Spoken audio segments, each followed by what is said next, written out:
Yan, ito yung sintomas pag maraming lubak o bumigay. Mirads. You know. Lagi mong boots kaya ito. Mirads. Quality shock. So, kanina nagpalit kami ng rack and pinion.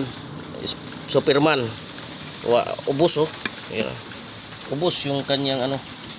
Yan. Yung kabita ng stick bearing, ito yung 6004 yan. Ito buo yung 6004, itong bearing buo. Ito sa ito sa stick bearing nasa lubo, ubos yun.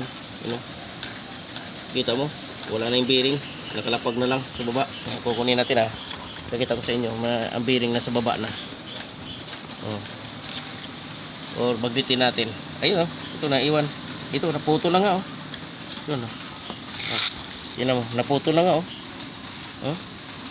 Mahaba dapat to eh. Isang ganito pa.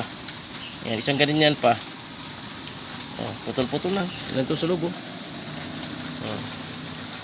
Pagbitin natin. Ito natin. Kaya iwas talaga sa baha-baha mga idol. Kasi ang titirahin yung rack and pinion. Ito nito. Bearing. You know. Durog yung bearing. Yan. Ito pa. Mayroon pa dito. Marami pa dito sa loob. Wala na. Nandun na sa ng gilid na. Kaya palit buo. Tapos ito makita mo naman dito sa kanyang barita. Tawag kayang barita. Ang dami ng gasgas. Kita mo puti.